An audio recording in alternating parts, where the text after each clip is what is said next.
Picture Earth from orbit, not the Earth we fight over, not the Earth with borders, passwords, traffic, sirens, headlines, and all the little human emergencies we pretend are permanent.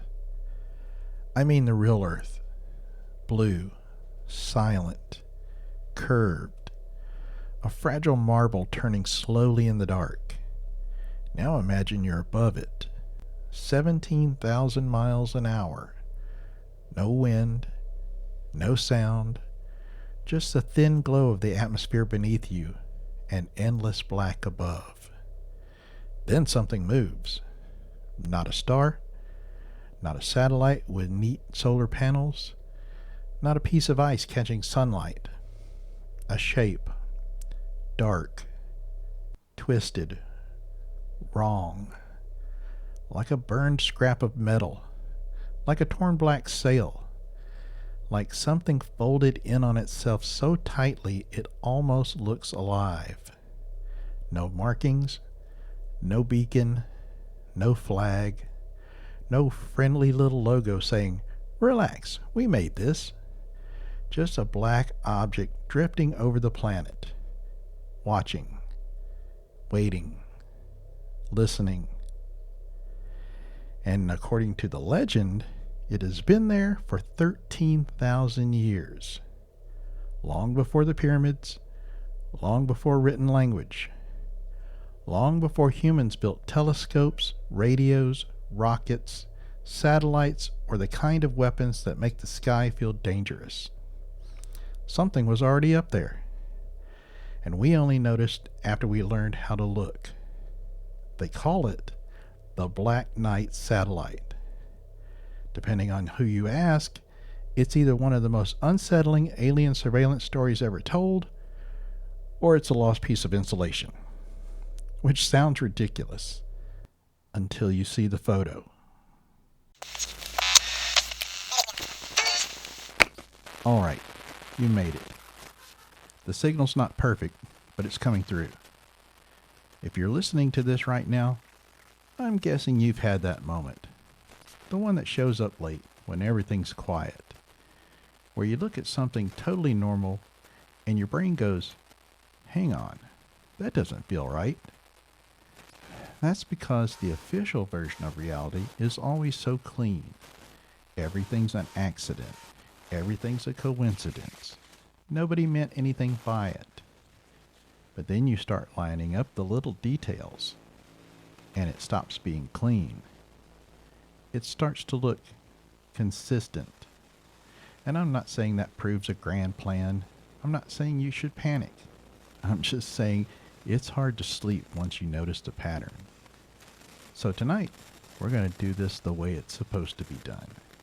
No yelling, no fake certainty, just a story, a trail of crumbs, and one question.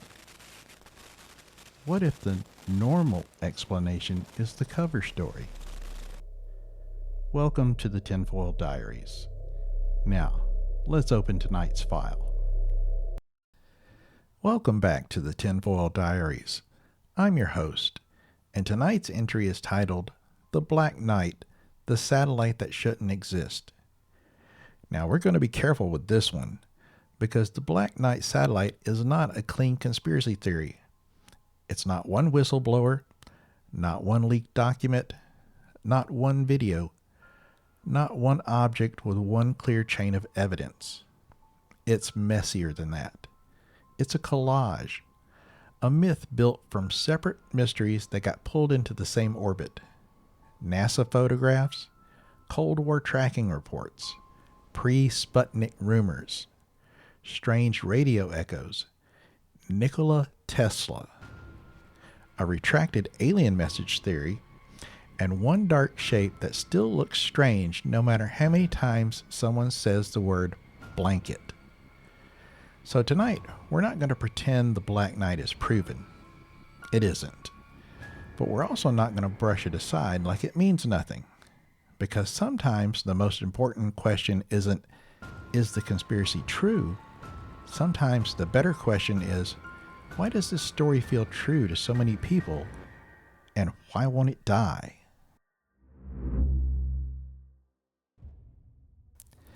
Every great conspiracy has a relic, something physical, something visual, something people can point at and say, explain this. For the Black Knight satellite, that relic is a photograph. Actually, a series of photographs. The year is 1998.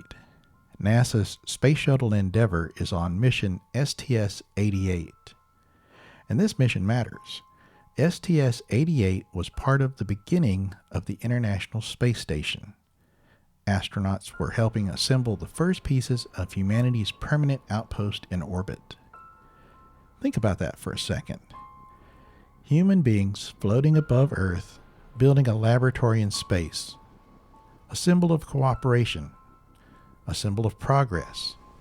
A symbol that said, we are becoming a spacefaring species. And then, in the middle of that clean, heroic story, there's the object. A dark shape above Earth. Long, irregular, crumpled, almost mechanical, almost organic. It does not look like a normal satellite. It does not have clean geometry. It does not have neat panels or familiar engineering. It looks like a piece of wreckage from something we were never meant to find. And that image did what images do. It bypassed the careful part of the brain. People didn't need a long explanation. They saw it and felt something. A chill, a question, a little flash of recognition from the oldest part of the mind. That shouldn't be there. Now, the official explanation is simple, painfully simple. The object was most likely space debris. More specifically, a thermal blanket or insulation cover lost during the mission. A piece of material drifted away during space operations, caught sunlight, looked eerie, got photographed, and eventually became one of the most famous alien satellite images on the internet. That is the grounded explanation. And honestly, it makes sense. Spacewalks are complicated. Loose objects can drift. In orbit, lost doesn't mean it falls to the floor. There is no floor. It becomes a free-floating object moving around Earth at terrifying speed. But here's the problem. The explanation may answer what the object was, but it does not answer why it looked so wrong. Because to the average person, that image does not look like a blanket. It looks deliberate. It looks designed. It looks like something that had no business being near our shuttle. And once an image has that kind of power, the correction always arrives late. It's already in the bloodstream. By the time someone says, that's insulation, the myth has already said, that's the Black Knight. And myths speak louder. Here's where the story reaches backward, because believers will tell you the Black Knight didn't begin in 1998. The shuttle photos were only the latest glimpse. The legend goes back decades, to 1954, 3 years before Sputnik, 3 years before humanity officially launched the first artificial satellite into orbit, 3 years before the public had any normal relationship with the idea of machines circling Earth. No satellite trackers, no live rocket streams, no space station passing overhead like a moving star. For most people, space was still science fiction, newspaper speculation, military secrecy, and Cold War dread. Then comes the claim. UFO writer Donald Keyhoe reportedly tells newspapers that the U.S. Air Force has detected 2 satellites orbiting Earth.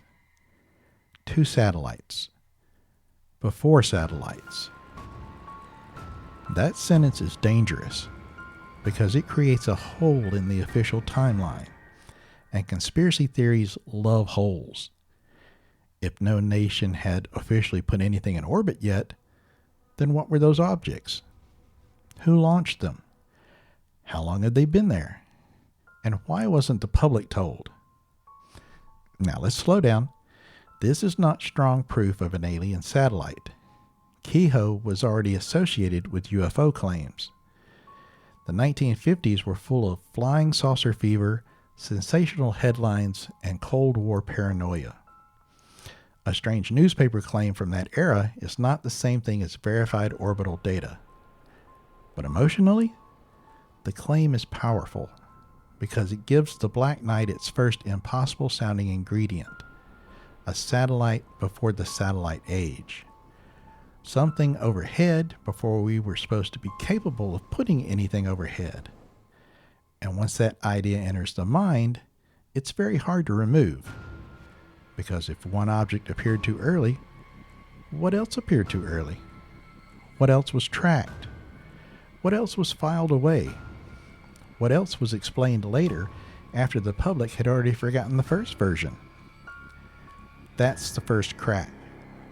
A rumor in the pre-Sputnik dark, and the Black Knight slips right through it.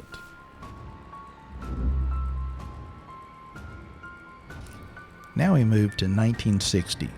The world is different. Sputnik has already happened, and the Soviet Union has shocked the United States. The space race is no longer theoretical. It is political, military, psychological. Every object in orbit matters now, because in 1960, an unknown object in the sky is not just interesting. It could be Soviet. It could be spying. It could be a weapons test. It could mean the other side is ahead.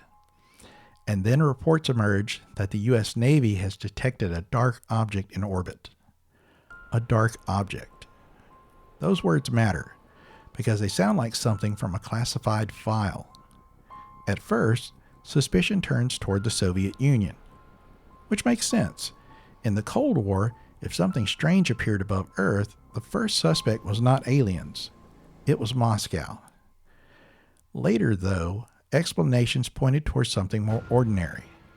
Debris connected to an American satellite program, possibly a component from Discoverer 8 that had gone astray. And that too makes sense. Early spaceflight was messy. Rockets failed, payloads separated badly, objects drifted. Tracking was improving, but it was not perfect. A mysterious orbital object did not automatically mean something impossible. Sometimes it meant hardware. Sometimes it meant debris. Sometimes it meant the space age was being built with trial, error, and a lot of metal going where it wasn't supposed to go. But here's where things start to feel off for believers. First, there's a mysterious object. Then there's a correction. Then the mystery gets filed under nothing to worry about. And from the outside, a correction can look a lot like a cover story. That's the uncomfortable part, because sometimes officials correct themselves because the first information was wrong. And sometimes officials correct themselves because the first information was inconvenient. From the public's point of view, those two situations can look almost identical. This is how the Black Knight legend grows. Not from certainty, from ambiguity. A pre-Sputnik satellite rumor. A Cold War dark object. A later NASA photograph. Separate stories, separate eras, separate explanations. But once people place them side by side, the mind starts connecting them. And the moment the mind sees a pattern, it doesn't like being told the pattern is imaginary. Before the shuttle photographs, before the Cold War tracking reports, before the 1954 satellite rumor, there were signals, radio signals. In the late 1920s, radio operators reported something strange. They would send out transmissions and then hear echoes. Now, radio echoes are not automatically mysterious. Signals can bounce, they can reflect, they can behave strangely in the atmosphere and near Earth's magnetic environment. But these echoes were different. At least, they felt different. They came back after delays, not milliseconds, seconds, 3 seconds, 5 seconds, sometimes longer. And seconds are a long time when you're talking about radio. long enough for a normal echo to become something else in the imagination. You send a signal into the dark. You wait. Then something comes back. Not instantly, after a pause. Like something heard you. Like something thought about it. Like something answered. The phenomenon became known as long-delayed echoes. Scientists and radio researchers proposed natural explanations, atmospheric effects, propagation quirks, magnetospheric reflections, equipment issues, all plausible, all grounded. But the mystery never lost its atmosphere, because the human brain cares about timing, and a delayed response feels personal. Then, decades later, Scottish writer Duncan Lunan examined some of these delayed echo patterns and proposed a wild possibility. Maybe the delays were not random. Maybe they formed a kind of map.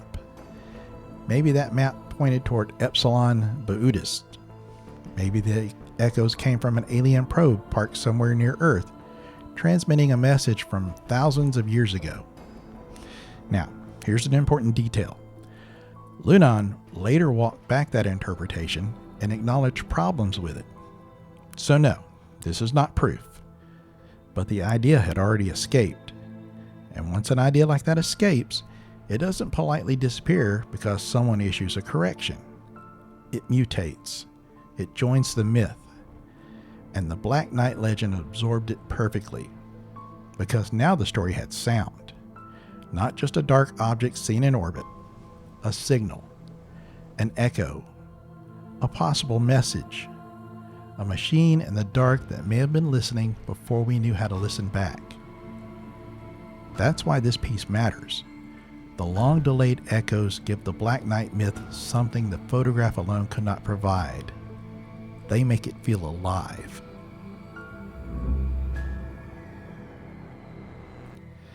And then there's Tesla, because of course there's Tesla. No conspiracy involving electricity, space, strange signals, or hidden technology can resist Nikola Tesla for very long. And to be fair, there's a reason for that. Tesla was extraordinary, a real inventor, a real visionary, a man whose actual contributions to electrical technology were so important that the truth already felt stranger than fiction. And that's exactly why conspiracy culture loves him. The real Tesla became the mythic Tesla, the prophet, the outsider, the genius who saw the future too early, the man who knew things powerful people supposedly wanted buried. So when Tesla reported receiving unusual signals during his 1899 experiments in Colorado Springs, later writers began attaching those signals to extraterrestrial possibilities, and eventually the Black Knight legend pulled Tesla into its orbit. The suggestion is simple. Maybe Tesla heard the Black Knight. Maybe the strange signals he detected were not random. Maybe they were transmissions from an ancient object above Earth. A watcher. A beacon. A probe. Now, let's try to be clear. Tesla did report strange signals. But connecting those signals to the Black Knight satellite is speculation. Radio science was still young. Natural cosmic radio sources were not understood the way they are today. And Tesla's own interpretation came from a time when the invisible world of radio was still full of wonder and confusion. But as for storytelling, it works almost too well. Tesla became the first witness. The man who heard the whisper before anyone else knew there was a voice. And this is how the legend expands. Tesla hears something in 1899. Radio operators hear delayed echoes in the 1920s. A UFO writer claims satellites exist before Sputnik in the 1950s. The Navy tracks a dark object in the 1960s. NASA photographs a strange black shape in 1998. Put those together and you have a timeline. But a timeline is not the same as proof. And that distinction matters, because the Black Knight legend is not built like a courtroom case. It is built like a haunted scrapbook. Each clipping has its own context. Each image has its own explanation. Each quote has its own problem. But arranged in the right order, they stop looking separate and start looking like footprints. And once you see footprints, you start looking for the thing that made them. Okay, let's slow this down, because this is the heart of the entire entry. The Black Knight satellite is not one clean mystery. It is a patchwork, that it's both its greatest weakness and its greatest strength. The Tesla signals are one story. The long-delayed echoes are another. The 1954 satellite claim is another. The 1960 dark object is another. The STS-88 photograph is another. The 13,000-year timeline comes from speculative interpretation, not from a verified tracking record. There is no confirmed public documentation of one object being observed continuously across centuries. No physical sample, no recovered alien hardware, no official admission, no undeniable signal, no clean chain connecting Tesla's experiments, radio echoes, Cold War tracking, and shuttle photography into one ancient machine. That's the fact side, and it matters. But the theory side says, maybe that's exactly what you'd expect. Maybe the clean chain is missing because it was hidden. Maybe the gaps are not weaknesses. Maybe the gaps are where the secret lives. That is where conspiracy thinking becomes dangerous, because every missing piece becomes evidence. If NASA says the object is debris, that proves they're covering it up. If experts say that echoes have natural explanations, that proves they're dismissing the signal. If Lunan retracts his theory, maybe he was pressured. If no one can find the satellite today, maybe it moved, or cloaked, or only appears when it wants to be seen. The theory becomes almost impossible to falsify. Every objection feeds into it. Every explanation becomes suspicious. Every gap becomes intentional. And that is why the Black Knight is so durable. It does not depend on one piece of evidence. It survives by shifting its weight from one fragment to another. The photo gets explained? Go back to 1960. The 1960 object gets explained. Go back to 1954. The 1954 claim gets challenged. Go back to the radio echoes. The echoes get explained. Go back to Tesla. It is a hallway of doors, and every time one closes, another one creaks open.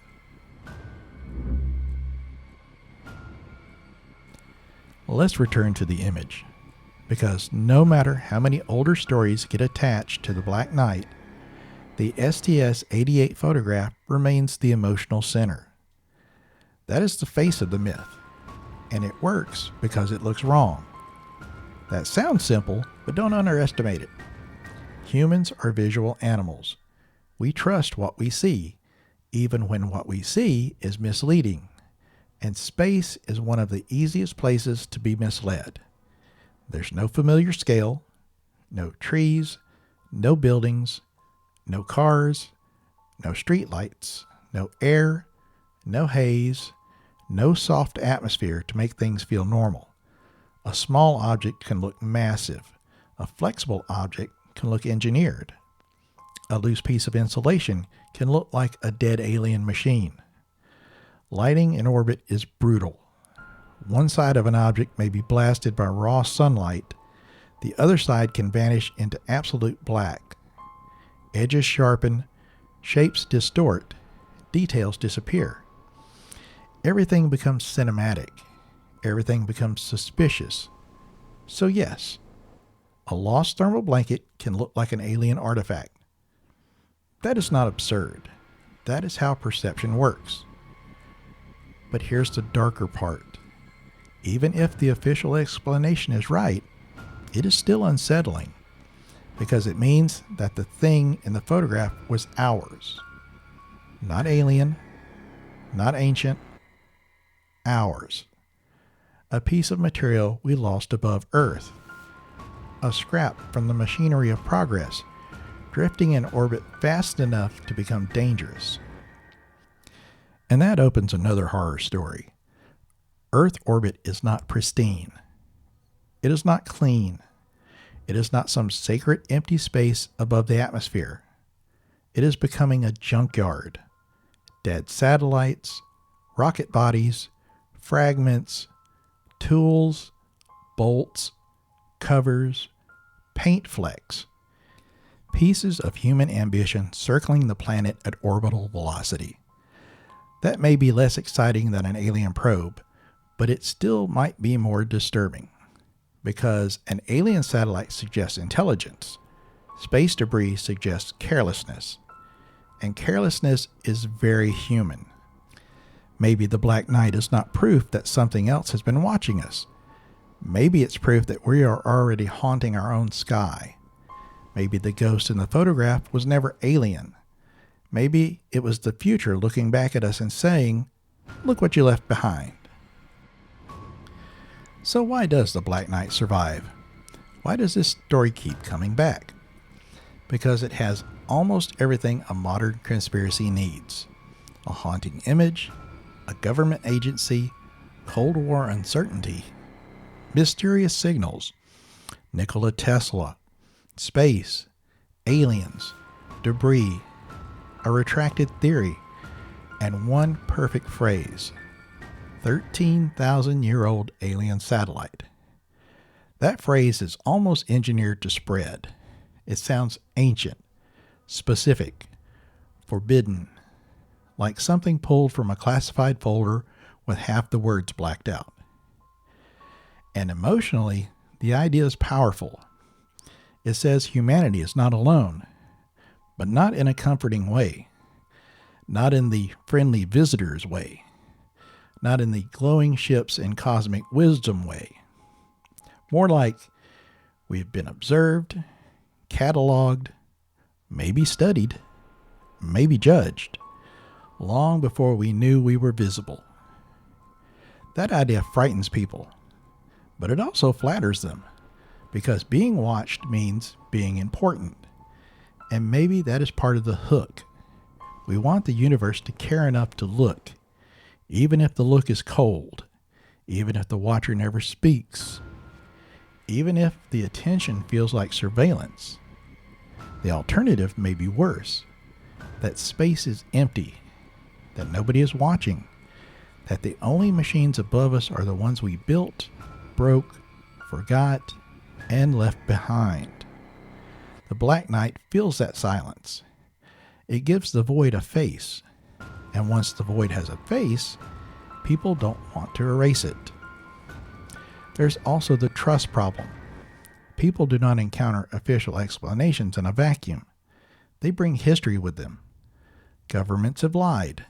Corporations have buried evidence. Agencies have hidden agendas. Institutes have protected themselves.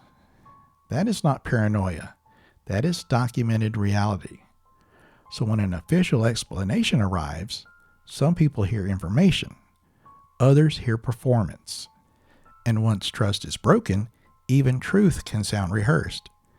That is why a thermal blanket explanation does not satisfy everyone. Not because the explanation is impossible, because the institution delivering it does not feel fully trusted. The Black Knight lives in that gap between what authorities say and what people are willing to believe.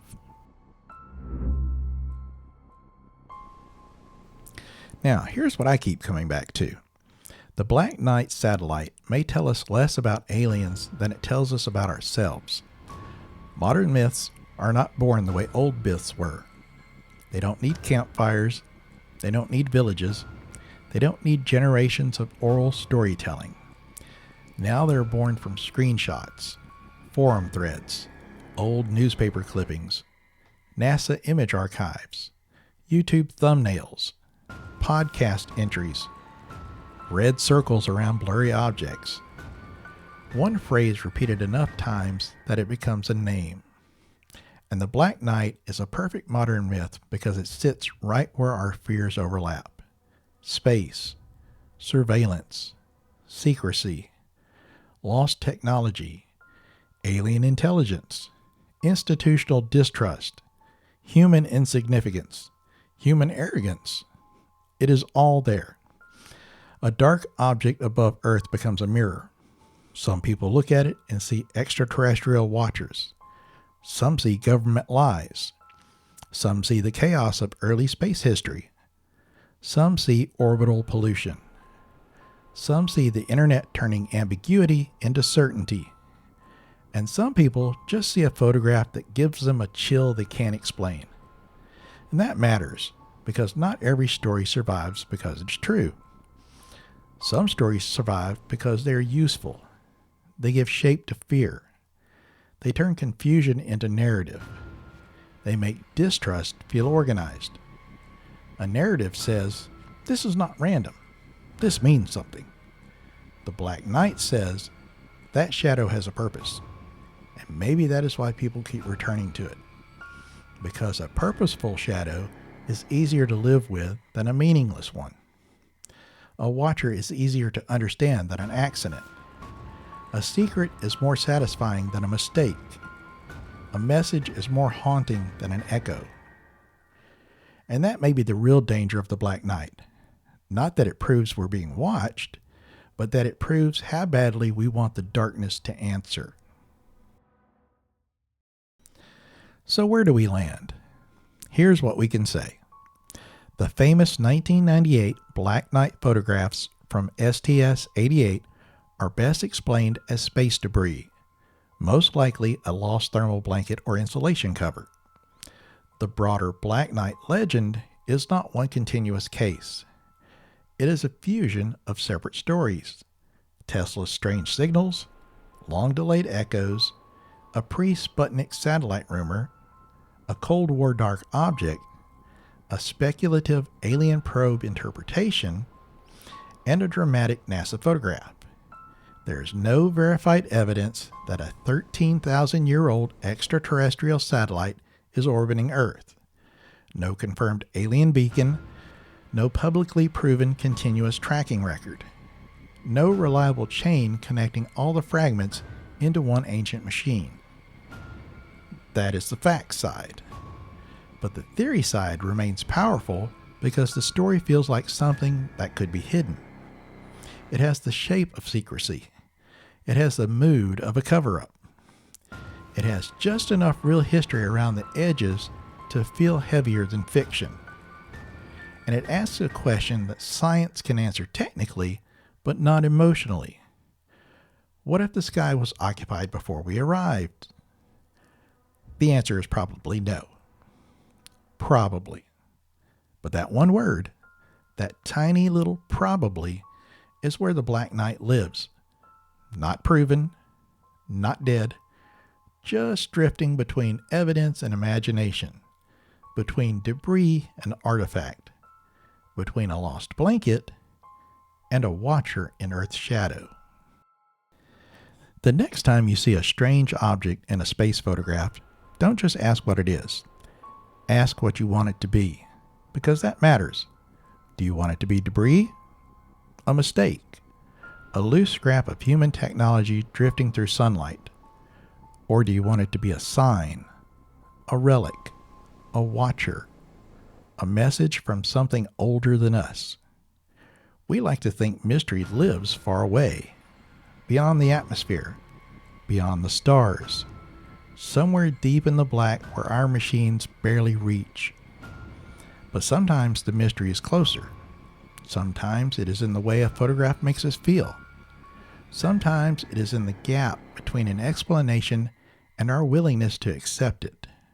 Sometimes it is in the human need to turn the unknown into a face. Maybe the Black Knight is not watching Earth. Maybe it never was. Maybe it was only a lost piece of material caught in the right light at the right moment. But the legend? The legend is watching us. It watches how we build patterns, how we mistrust, how we hope, how we fear, how we look into the dark and secretly pray the dark is looking back. Because an empty universe is terrifying, but a watched universe? That might be worse. Before you leave this signal behind, follow or subscribe so the next entry finds you before the static closes in. And if this one made the sky feel a little less empty, leave a 5-star rating and a short review. Think of it as feeding the algorithm a flare, one small pulse that tells the machine to carry the transmission farther.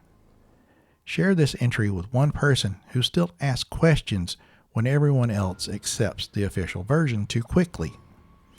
And if you've found a lead, an article, a document, a name, a photograph, or a coincidence that keeps circling back, or you want to go even further down the rabbit hole with an in-depth article about this story, then check out our website, thetinfoildiaries.fyi.